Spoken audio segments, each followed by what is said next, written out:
Saudara Presiden Joko Widodo memanggil Menkominfo Budi Aris Setiadi, Kepala BSSN Hinsa Siburian, dan sejumlah pejabat terkait ke Istana Negara.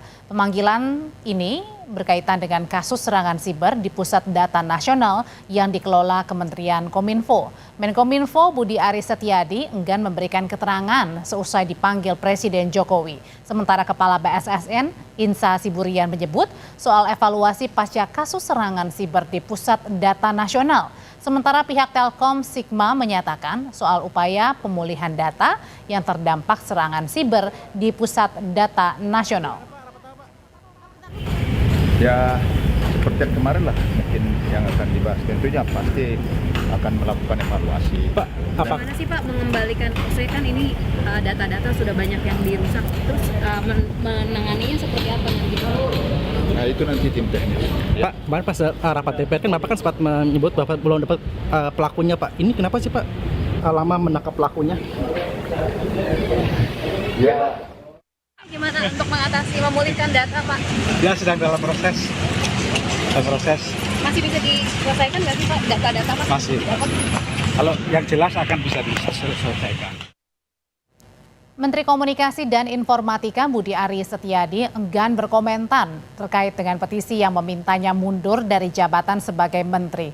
Menkominfo diminta bertanggung jawab atas kasus lumpuhnya Pusat Data Nasional akibat serangan siber. Menkominfo Budi Ari bilang petisi yang menuntut dirinya mundur adalah hak masyarakat bersuara. Budi menegaskan meski Pusat Data Nasional mendapatkan serangan siber, Kementerian Kominfo tidak menemukan adanya indikasi dan bukti terjadinya kebocoran data. Jangan sampai kami konfrontasi dan kemudian Sudah ada juga petisi yang meminta Bapak tanggapannya seperti no comment kalau itu haknya masyarakat untuk bersuara. Ya, yang pasti tadi hasil rapat dengan Komisi 1 kita tidak ada indikasi dan belum ada bukti terjadinya kebocoran data. Ya. Southeast Asia Freedom of Expression Network atau SafeNet mendesak Budi Aris Setiadi mundur dari jabatannya sebagai Menkominfo. Petisi ini digalang sebagai buntut serangan siber yang melumpuhkan sistem Pusat Data Nasional Sementara atau PDNS. Direktur Eksekutif SafeNet Nenden Sekar Arum menilai Budi Aris sebagai Menkominfo merupakan pihak yang paling bertanggung jawab atas keamanan Pusat Data Nasional. Menurut Nenden, publik hingga sekarang belum mendengar permintaan maaf atau pengakuan kelalaian dari pihak yang seharusnya bertanggung jawab. Desakan agar Menteri Kominfo Budi Ari untuk mundur dari jabatannya adalah bentuk simbolis ya, bahwa warga meminta agar ada pertanggungjawaban dari negara terkait penyerangan terhadap Pusat Data Nasional Sementara ini. Karena kami melihat dari awal hingga hari ini sama sekali kami tidak mendengar ada sepatah kata pun terkait permintaan maaf dan pengakuan kesalahan dan kelalaian ya atas yang dilakukan oleh pihak-pihak terkait. Karena saat ini memang PDNS ini di bawah kewenangannya Kominfo, sehingga Kominfo menjadi lembaga yang paling bertanggung jawab untuk memastikan berjalannya dan keamanannya dari si Pusat Data Nasional Sementara ini. Gitu. Sementara Kepala BSSN Hinsa Siburian dalam rapat dengar pendapat Komisi 1 DPR kemarin mengakui Indonesia kekurangan SDM di bidang keamanan siber. Politeknik Siber yang dikelola BSSN setiap tahun hanya menghasilkan 100 lulusan, padahal kebutuhan ahli siber di Indonesia mencapai 8.000 orang per tahunnya. Belumnya itu opsional. Regulasi di Kominfo itu opsional untuk backup. Saya tanya kenapa opsional? Karena ada rejim auditor yang tidak memungkinkan daerah-daerah ini atau kementerian lembaga daerah ini meminta tambahan anggaran untuk itu. Nah, tapi saya udah lihat ini nggak benar kalau opsional. Jadi tetap harus mandatori backup itu. Sehingga dalam waktu singkat saya akan buat aturan semua kementerian lembaga daerah dimanapun dalam urusan data ini harus mandatori dia punya backup supaya manakala ada serangan berikutnya dia bisa menahan. Mohon izin Pak Menteri. Jadi sudah tahun ini mungkin tahun kedua akan ada lulusan yang dari kurikulum yang baru. Jadi tidak menggunakan kurikulum lama yang hanya kripto. Jadi ini sudah kurikulumnya kurikulum siber, dan tentunya jumlahnya karena ini hanya sekolah kedinasan, kita hanya bisa mencetak sekitar 100 orang per tahun. Kita melihat kebutuhan sebenarnya dari sisi sumber daya manusia untuk tahun ini, untuk saat ini Indonesia itu butuh 8.000 yang berkualifikasi siber. Artinya ini kita hitung dari kebutuhan masing-masing kementerian lembaga sampai dengan pemerintah daerah. Saudara, sistem backup atau cadangan dalam sistem pusat data nasional jadi sorotan Komisi 1 DPR saat rapat dengan Menkominfo Kamis kemarin. Telkom Sigma selaku pengelola mengklaim bukan ranah kerja mereka. Anggota Komisi 1 mempertanyakan jika fasilitas backup cukup, mengapa tidak dimanfaatkan. Telkom beralasan untuk menyiapkan sistem backup, Telkom sebagai pengelola harus mendapatkan perintah dari Kominfo. Sebelumnya data yang terkena ransomware diklaim sudah tidak dapat pulih atau diperbaiki. Tapi Telkom mengaku tengah menyiapkan data cadangan di server atau peladen lain agar sistem bisa kembali bekerja. Kepada masyarakat. Jadi kalau misalnya backup disediakan fasilitasnya cukup, mengapa tidak dipakai? Siapa yang harus mengorganisirnya? Siapa? Terus jangan bilang, oh ini mestinya tenan-tenan ini, yang ini. Enggak bisa, ini negara. Hal yang simpel yang bodoh saja ya. Handphone kita ini setiap beberapa waktu itu pasti otomatis diminta untuk diupdate, di backup datanya di cloud kita. Kok pemerintah memiliki data dengan jumlah triliunan tera tapi tidak ada backup datanya? Itu yang jadi pertanyaan kita semua. Saudara, Presiden Joko Widodo memanggil Menkominfo Budi Aris Setiadi, Kepala BSSN, Hinsa Siburian, dan sejumlah pejabat terkait ke Istana Negara. Ini berkaitan dengan kasus serangan siber di Pusat Data Nasional yang dikelola Kementerian Kominfo.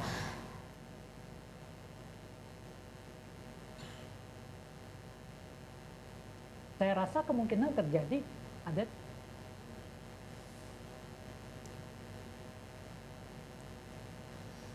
Saudara, Pusat Data Nasional hingga sekarang masih dinyatakan lumpuh setelah pada Kamis kemarin terjadi serangan karena banyak pihak yang khawatir begitu serangan siber ke Pusat Data Nasional atau PDN bisa memicu perang siber dan dapat mengancam keamanan nasional. Kita bahas malam hari ini bersama anggota Komisi 1 DPR, Bobi Rizaldi, dan juga Ketua Indonesia Cyber Security Forum, Ardi Suteja. Selamat malam, Pak Ardi. Pak Bobi, selamat malam. Selamat malam, Mbak Audrey. Pak Ardi, jadi Anda menyoroti soal serangan siber di Pusat Data Nasional. Disebutkan bahwa ini seperti bencana. Kalau diibaratkan, apakah bencananya sangat serius sekali seperti misalnya bencana tsunami? Waduh, ya kalau tsunami kan korbannya banyak ya. Kalau ini korbannya belum kelihatan, tapi sudah kelihatan dampaknya ya. Jadi brankas, jadi PDN itu brankas ya. Emasnya udah nggak ada nilainya tuh, emas yang disimpan di brankas. Artinya ini udah bencana nasional yang luar biasa ya. Kita belum bisa memastikan dampaknya dalam waktu dekat. Kita baru akan bisa melihat dampaknya itu kemudian, jadi tidak seketika. Tapi nampaknya reaksi-reaksi dari dampak dari serangan ini sudah pelan-pelan sudah mulai terlihat ya di masyarakat ya, seperti di imigrasi, pelayanan terhambat dan sebagainya. Dan kita belum lagi lihat nanti setelah mungkin dilakukan inventarisasi ya, baru akan kelihatan seberapa parah bencana ini. Kalau Pak Bobi kemarin kan dari Komisi 1 DPR, kalau kita lihat begitu ya pada saat rapat dengar pendapat bersama dengan Menkominfo dan juga BSSN, sepertinya semuanya mengkritik begitu dengan keras. Puas nggak dengan jawaban Menkominfo, BSSN kemarin dalam RDP? Ya, sebenarnya semuanya juga memiliki kapasitas dan juga tanggung jawab, tapi ya itu tadi, tanggung jawabnya itu kan sektoral, sektor-sektor saja. Kita tidak bisa menyalahkan Kominfo juga 100%. Kenapa? Karena kan tupoksi keamanan cyber itu dulu memang di Kominfo, yaitu Direktorat Keamanan Cyber. Tapi kan itu sudah dilebur menjadi BSSN.